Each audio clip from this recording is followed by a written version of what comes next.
So today, lads, after all the acquisitions and after the WNBA draft, we are going to be ranking every single team's off season in the WNBA. So we've got a tier list right here, and we have got franchise changing. We've got better, well, basically their team is better in 2024. We've got wait till May, which I'm going to say is like, I don't know whether it's going to be good or bad, and we're going to have to wait a while. And stayed solid, and then also we've got Tankathon.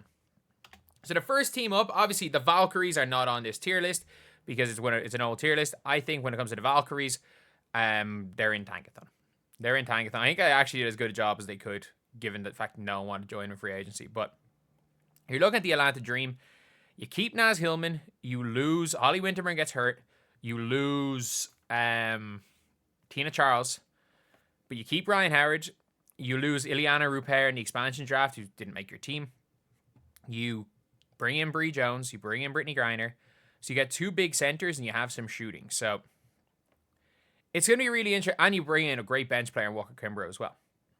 So when it comes to the Dream, it just depends on how those two bigs can play together. Because they don't really have a great four either. Because I don't rate Naz Hillman that highly at the four. I don't think she's bad. But losing Parker Tyus as well. Obviously she is pregnant, so it's not the end of the world. I'm going to put them in wait till May, because if the double bigs works, then this could be a really, really interesting team, and maybe not contenders, but like a good team. But I'm waiting to see how the double big is going to work. And I think it's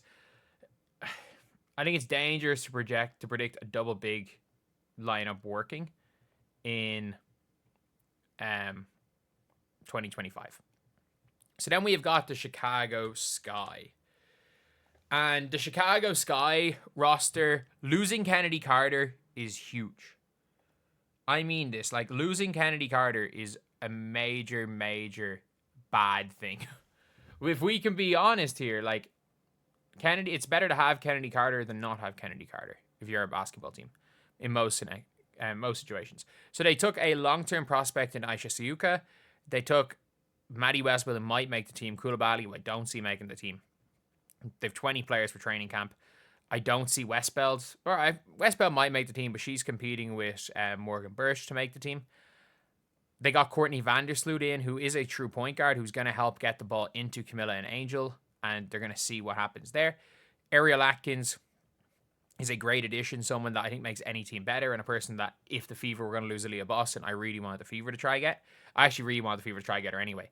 I thought that maybe they could have made some sort of a trade where they got her for like a Lexi Hull, and for something like Lexi Hull and Katie Lou's contract.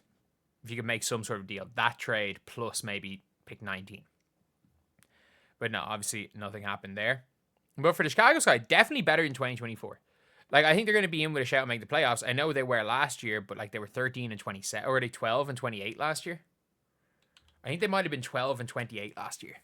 So, like, sorry, they were 13 and 27. They're not going to lose. They're not going to have an under 1 in 3 win record this year. So they're going to, I don't know if they're going to make the playoffs. I don't know how good they're going to be, but they're going to be better than last year. And then we have got, we've got the Connecticut Sun, and I like what the Connecticut Sun did in the draft. As far as individual players, I think the Sun are going to suck. I like all three of these individual players. Don't like them together, especially when you got no shooting. They got JC Sheldon, and moving up 4 spots in the draft. So basically, they got JC Sheldon and Sanaya Rivers for Dijonay, and who the heck with 12, and Isaiah James. Ironically, I think Isaiah James might fit this team better than Sanaya Rivers, but this team stinks. They gave up Beck Allen, and they got Lindsay Allen. At least Layla Lacan's coming over and Tina Charles came. But like they didn't have to give up anyone for his bad. Like Tankathon, they had the worst offseason of anyone. They didn't even do a good job of their trades. They didn't even get anything really back, did they? Like, they gave up Alyssa Thomas and basically got back the freaking 8th pick. Sorry, they get the seventh pick and the eighth pick. That's essentially what they got for Alyssa freaking Thomas. But maybe they're trying to say if we combine Anissa Morrow and Sanaya Rivers, we could get Alyssa Thomas. Maybe, I have no idea. But the Dallas Wings. So the Dallas Wings is a real interesting team because their projected starting lineup, according to ESPN, is a garbage lineup. Is absolutely garbage. Like, their projected starting lineup is Paige, Arike, Dejanay, Nalissa, and Tiara McCowan. How the hell is Paige going to get space to do anything? Like, you're just going to pack the paint, just guard. Like, you can leave Dejanay kind of open. Like, I don't know why they were so set on bringing in Nalissa Smith. And then also, if you're going to bring in Nalissa Smith, why the feck did you pay Maisha Hines-Allen a max contract?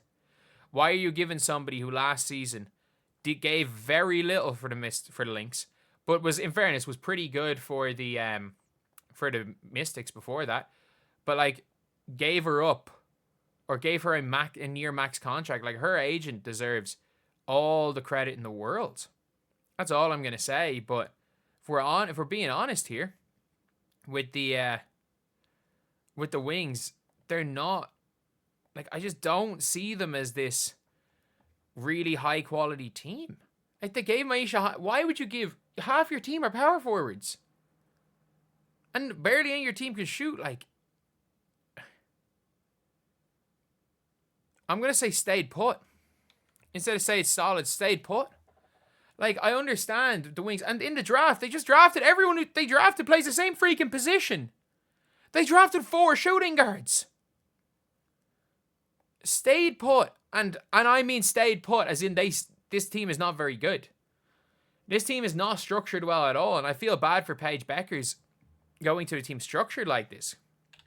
And the team that very, very clearly won the offseason was the Indiana Fever. The Indiana Fever they kept Kelsey Mitchell, they kept Hull, they kept Dantas, they kept Boston, they kept Clark. They replaced Nalissa Smith with Natasha Howard. They replaced Christy Wallace, realistically, with DeWanna Bonner. They replaced Erica Wheeler with Colson, which I think is a lateral move. And then they replaced Victoria Saxton with Michaela Timpson. They upgraded in every scenario. Temi versus Bree Turner might be a downgrade. That might be a downgrade, but this is a team that went from being a good team to a contender. And this is a franchise-changing offseason. It's the best Indiana Fever team there's been since they won the ring. Even better than the team that lost in Game 5 and finals. Then we have got the Las Vegas Aces, which are an interesting team. A really, really interesting team. I don't actually mind the roster what they did in the draft. I like bringing in Harmony Turney, and I like bringing in Aaliyah Nye. Tiffany Mitchell's not a bad player to bring in, but like, is Dana Evans going to really change much? I don't know. Cheyenne Parker-Tyus seemed like a steal till we found out she's going to be pregnant for almost the entire season. And like, obviously, look, they signed her, but it's not going to really affect them on the basketball court. If we're down purely basketball, Liz Kitley, we have no idea. She's coming off a torn ACL. Kia Stokes can't play offense.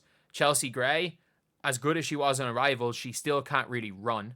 Meg Gustafson, in fairness, had a good season whenever she's playing with the Spain team. And Aja Wilson's still Aja Wilson. Jewel Lloyd for Dominique Malonga for Kelsey Plum is a massive downgrade. A massive downgrade. And I'm going to say stayed put because they were the 4th seed last year, and I'm predicting 4th seed again. Like, that's basically it with this team. I'm going to put them there. The LA Sparks. So, obviously, Cam Brink's not coming back till July. So that matters. That does matter. Paying Mercedes Russell a near max contract to average 3 points per game. Not good. Emma Cannon, non-factor. Azare can be a fine starting center. But, like, People bringing in Sanaya Fagan as a backup center. No, you're paying Mercedes Russell to be that. If Julie Alamon comes back, good backup point guard. I like Ari McDonald. I think Ray Burrell might take that leap next year. Kelsey Plum is a good upgrade. Odyssey Sims was really good last year. Dearica Hamby was very good last year. And Makia Jackson's going to make that jump. But like, I think they're not going to be the worst team in the W, but I put them at like a similar level to a Chicago Sky. So I'm going to put them in a better than 2024. I think they are very, very similar level. I think it's going to be them two fighting it out for the last playoff place. And you never know. The dream might just implode. But I do think the playoff spots are going to be guarantees. Fever, Lynx, Mercury, or Liberty, Mercury, Aces. Who did I forget? Storm.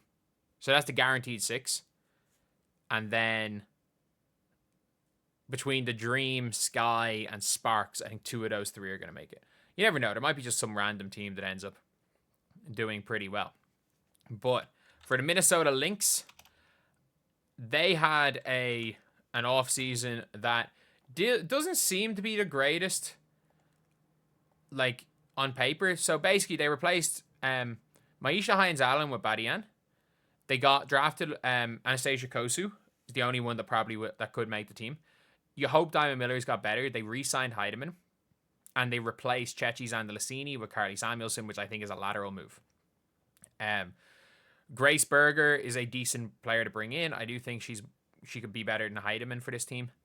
And kept Kayla McBride, kept, like, has had a great offseason, kept Alana Smith, but I'm going to actually put them just in stayed put.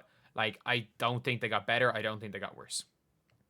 Like, that's basically it. Like, I don't think they improved, or they did 100% are not worse now than they were prior to this.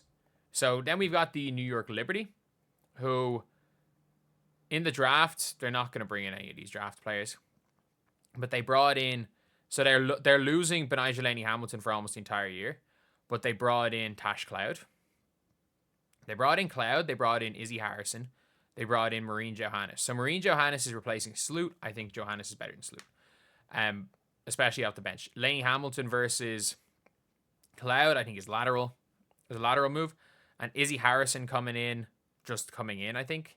Or sorry, she's replacing Kayla Thornton. Kayla Thornton's better than Izzy Harrison.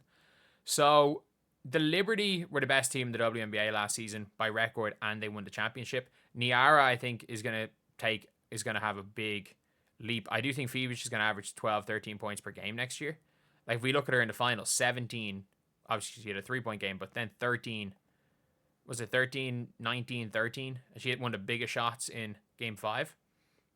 Like, crazy. I'm going to put them as stayed put, but like, when you've won a championship, when you were the best team in the regular season, it's hard to get better. It is hard to get better. So, for the Phoenix Mercury, this is a team that is completely new. So they lost Taurasi and Greiner, the face of their franchise, for Taurasi for 20 years. Greiner for 10.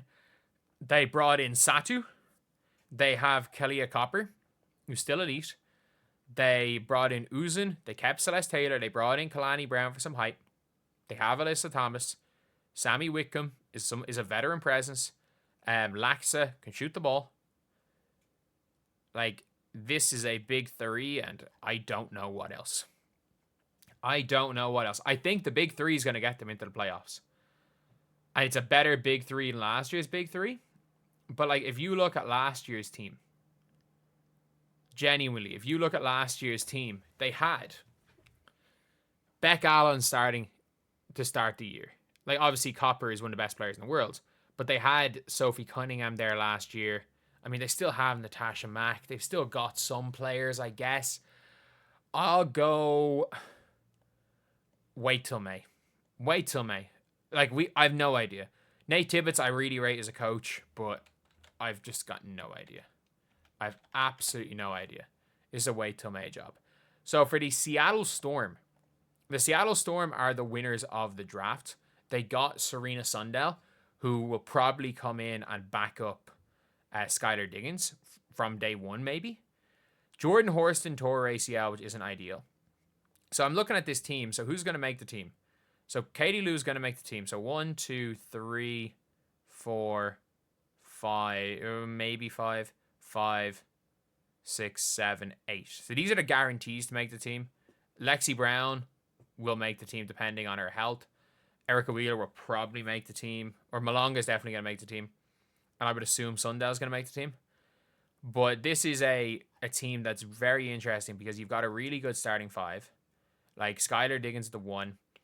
You're probably starting Alicia Clark the 3.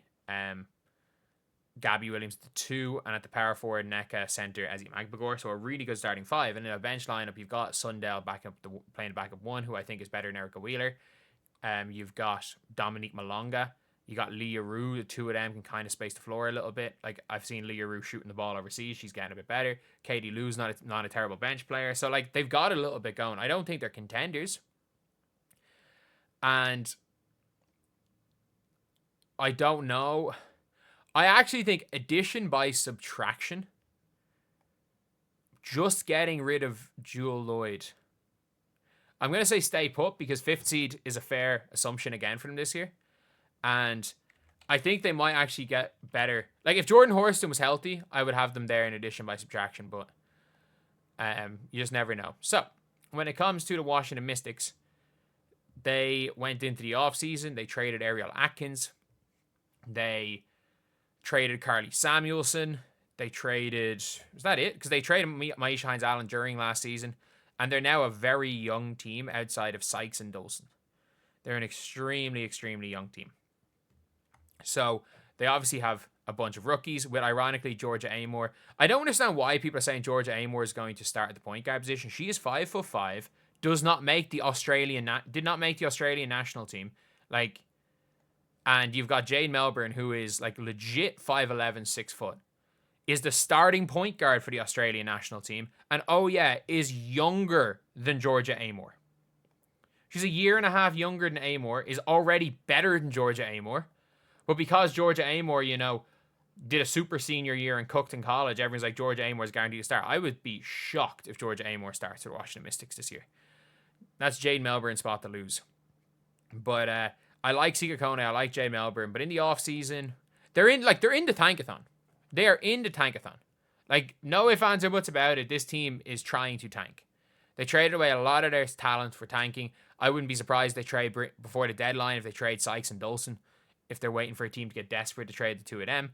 They are in the tankathon. Their coach left because he didn't want to tank. And yeah, that's pretty much it. So anyway, that is the video. Let me know what you guys think. Thank you guys for watching. Please like, comment, and subscribe.